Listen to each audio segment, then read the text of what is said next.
de gens, depuis plusieurs années, parlent de la fin des temps ou bien du temps de la fin. Lorsque les gens tiennent un discours ou prêchent, il y a une raison pour laquelle ils parlent. Ce thème, on peut le traiter dans une direction ou dans une autre. Notre perspective, c'est aider les gens à être prêts. Beaucoup de gens scrutent le ciel, attendent le retour de Christ, prennent beaucoup de dispositions. Mais nous voulons nous baser sur ce que Christ a dit. Dans Matthieu chapitre 24, verset 14, il a dit, « Cette bonne nouvelle sera prêchée dans le monde entier pour servir de témoignage à toutes les nations et alors viendra la fin. » Donc pour nous, cette parole est très importante, ce verset, pendant que nous voulons traiter ce thème. Mon message de ce jour s'intitule « Le réveil du troisième jour ». Troisième jour, c'est le terme du Seigneur Jésus-Christ dans Luc chapitre 13 que je vais lire, versets 31 à 35. Ce même jour, quelques pharisiens vinrent lui dire, « Va-t'en pas d'ici, car Hérode veut te tuer. » Il leur répondit, « Allez et dites à ce renard, voici je chasse les démons et je fais des guérisons aujourd'hui et demain, et le troisième jour, j'aurai fini. Mais il faut que je marche aujourd'hui, demain et le jour suivant, car il ne convient pas qu'un prophète périsse hors de Jérusalem. Jérusalem, Jérusalem, qui tue les prophètes et qui lapide ceux qui te sont envoyés. Combien de fois ai-je voulu rassembler tes enfants comme une poule rassemble sa couvée sous ses ailes, et vous ne l'avez pas voulu. Voici votre maison vous sera laissée, mais je vous le dis, vous ne me verrez plus qu'à ce que vous disiez, béni soit celui qui vient au nom du Seigneur. Les gens sont venus dire à Christ, Hérode veut te tuer, pars d'ici. Et Jésus leur a répondu, allez dire à ce renard ceci, je fais les guérisons aujourd'hui, demain, et le troisième jour, j'en aurai fini. Maintenant, le troisième jour, il ne s'agit pas de jour calendaire. Il y a des moments où le Seigneur sortait des thèmes, même pour confondre les gens. Jean-Baptiste a été tué, et des gens sont allés dire à Christ que Hérode cherchait à le tuer également. Jean-Baptiste est venu dans ce monde pour une mission. Dit aux gens, Jésus est l'agneau de Dieu qui devait venir dans le monde. Donc, dès que Jésus est venu et que Jean-Baptiste l'a baptisé, sa mission a été achevée. Donc, après ce baptême, Jean-Baptiste a été tué. Donc, c'est pour dire quoi? Quand le Seigneur parlait du troisième jour, ce n'était pas les jours calendaires. L'apôtre Pierre, dans sa deuxième lettre aux églises, a parlé d'un jour qui est comme 1000 ans, et 1000 ans comme un jour. Donc, quand le Seigneur a dit, je guéris les malades, je fais des miracles, aujourd'hui, demain, et le troisième jour, j'en aurai terminé. Il ne parlait pas juste de l'individu Christ, il parlait de toute l'Église, de toute l'Église. Parce que l'Église a commencé quand la Pentecôte a eu lieu, et depuis lors, l'Église du Seigneur continue. Il était en train d'inclure ce qui s'est passé au premier millénaire, au second millénaire, et ce qui a commencé au troisième millénaire. Nous sommes au début du troisième millénaire. Le Seigneur n'a pas précisé le jour, ou même l'année. Le Seigneur ne l'a pas fait. Mais nous voulons éveiller l'attention des gens qui nous entendent. Que Dieu t'a créé à son image. Et que tu devrais te demander d'où est-ce que je viens. Le but de ma vie sur terre, c'est quoi? Et quand je vais mourir, qu'est-ce qui va se passer? Insister sur le fait que l'être humain ne s'éteint pas. Quand tu cesses de respirer, tu ne cesses pas d'exister. Quand Dieu a créé l'homme, il a soufflé dans ses narines un souffle de vie, il a donné un esprit. Et cet esprit, n'est-ce pas, ne meurt pas. Donc, quelqu'un qui cesse de respirer, change juste de milieu. Il va dans un autre milieu où il continue, n'est-ce pas, à exister. Donc ça, c'est important. Que tu le veuilles ou non, la Bible déclare et c'est la vérité. Donc, vous devriez penser à votre existence sur terre et bénir Dieu qui vous a formé. Il y a des gens qui ne veulent pas reconnaître que Dieu existe. Mais quelque part, n'est-ce pas, ce n'est pas honnête. Ce n'est pas le moment de démontrer que Dieu existe. Mais je vous rappelle, vous n'êtes pas un animal, vous êtes un être humain, créé à l'image de Dieu. Et que vous allez exister, n'est-ce pas, éternellement. Il y a des gens qui ont vécu jusqu'à 100 ans, d'autres jusqu'à 200 ans, d'autres jusqu'à 300 ans, d'autres 400 ans. Certains ont même vécu presque 1000 ans. Mais après, ils sont morts. Et le plus important, quelle sera la suite? Parce que quand on parle d'éternité, c'est un temps qui n'a pas de fin. L'apôtre Pierre, en son temps, a écrit, n'est-ce pas, à l'Église pour éveiller l'attention de ceux qui avaient donné leur vie à Christ sur le fait qu'ils devraient, n'est-ce pas, se préparer, ne pas entendre les moqueurs. Voici, bien aimé, la seconde lettre que je vous écris. Dans l'une comme dans l'autre, je cherche à éveiller, par d'avertissement, votre saine intelligence, afin que vous vous souveniez des choses annoncées d'avance par les saints prophètes, du commandement du Seigneur et Sauveur enseigné par vos apôtres, sachant avant tout que dans les derniers jours, il viendra des moqueurs avec leur raillerie, marchant selon leur propre convoitise et disant, où est la promesse de son avènement? Car depuis que les pères sont morts, tout demeure comme dès le commencement de la création. Ils veulent ignorer en effet que des cieux vivaient autrefois par la parole de Dieu, de même qu'une terre tirée de l'eau et formée au moyen de l'eau, et que par ces choses, le monde d'alors périt submergé par l'eau.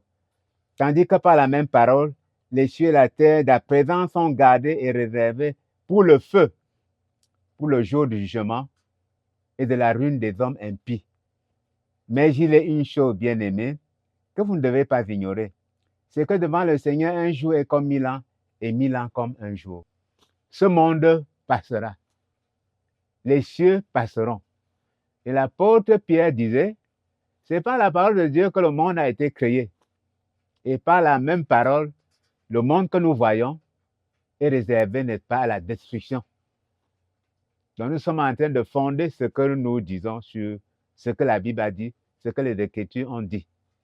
Donc de même que Pierre, en son temps, a éveillé l'attention des chrétiens de son temps, nous voulons faire la même chose en ce moment. Quand on regarde de quelle manière les gens vivent, on s'interroge, est-ce que ces gens croient vraiment en Dieu? Ah, c'est un grand point d'interrogation. Si nous voyons ce que la Bible dit, si nous comprenons quelle est la volonté de Dieu, nous comprendrons que beaucoup de ceux qui se disent chrétiens sont loin, n'est-ce pas, de ce que Dieu veut, de ce que Dieu demande.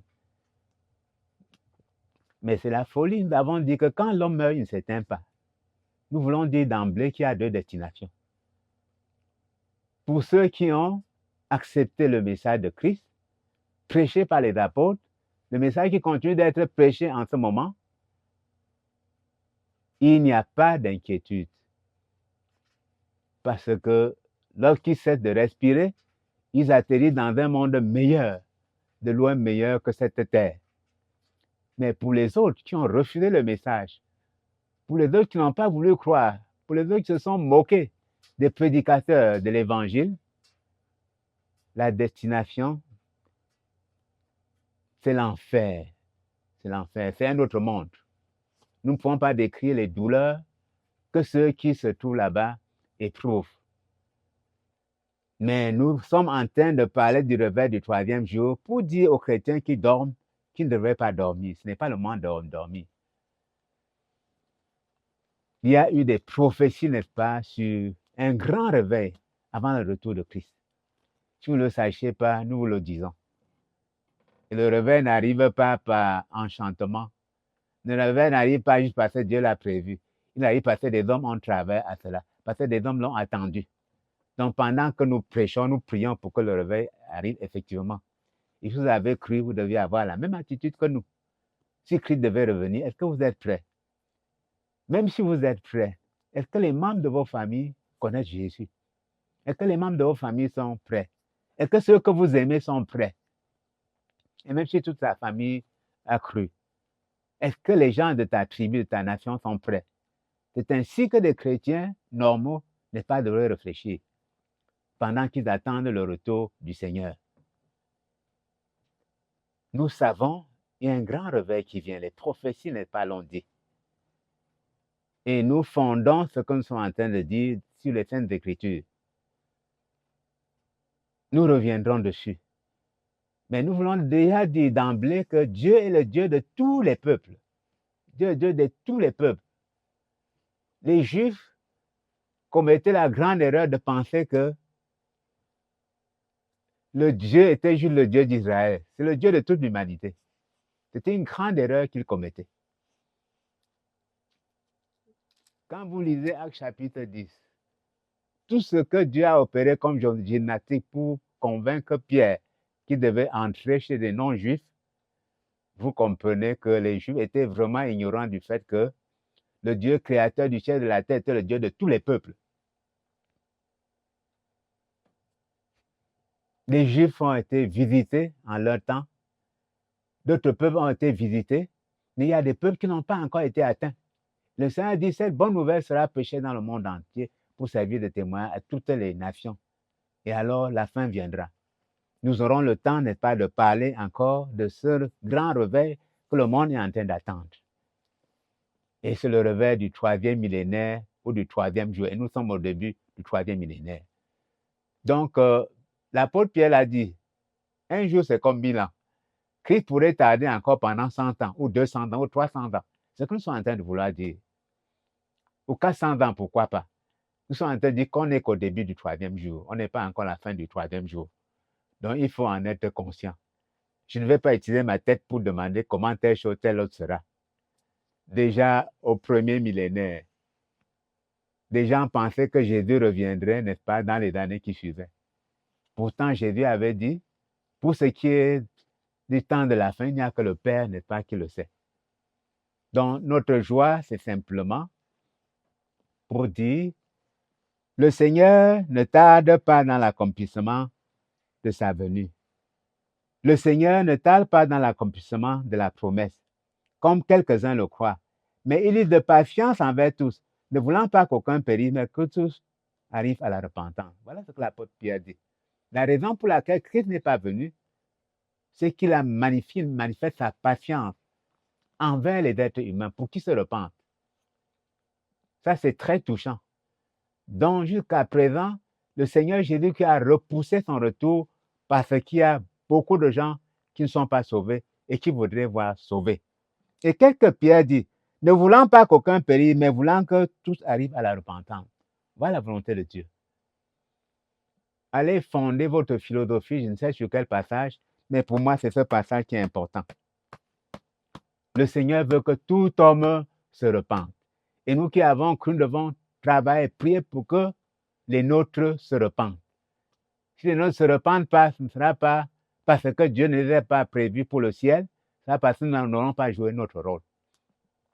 Donc le Seigneur a manifesté sa patience jusqu'à présent pour nous permettre, n'est-ce pas, pour nous donner l'occasion de nous préparer ou de prier pour les nôtres ou de prêcher aux nôtres pour qu'ils n'aillent pas souffrir toute une éternité dans les flammes de l'enfer. Donc, moi, j'attends le réveil du 3e jour. Je prie pour cela, je travaille à cela. J'exhorte ceux qui sont près de moi de faire autant. Parce que ce réveil, n'est-ce pas, doit venir. Et pour qu'il arrive, il faut que les hommes acceptent ce que Dieu a dit et travaillent à cela. Et travaillent à cela. Et l'apôtre Pierre dit, le jour du Seigneur viendra comme un voleur. C'est l'autre chose. Le Seigneur n'avertira pas. Quand il sera prêt, quand son Père aura décidé de mettre fin à toute chose, il n'avertira personne. Donc le jour viendra, le jour du Seigneur viendra comme un voleur. C'est ce que nous devons savoir. Il travaille n'est pas pour être prêt. Donc, s'il y a quelque chose que nous pouvons faire maintenant, ne le remettons pas. Faisons-le maintenant. Quelque chose que nous pouvons faire pour quelqu'un, ne remettons pas ça à demain. Parce que demain pourrait être trop tard. Demain, tu pourrais cesser d'exister ou cette personne-là pourrait être partie, cette personne-là pourrait être morte. Nous ne sommes pas éternels. Nous sommes de passage sur terre.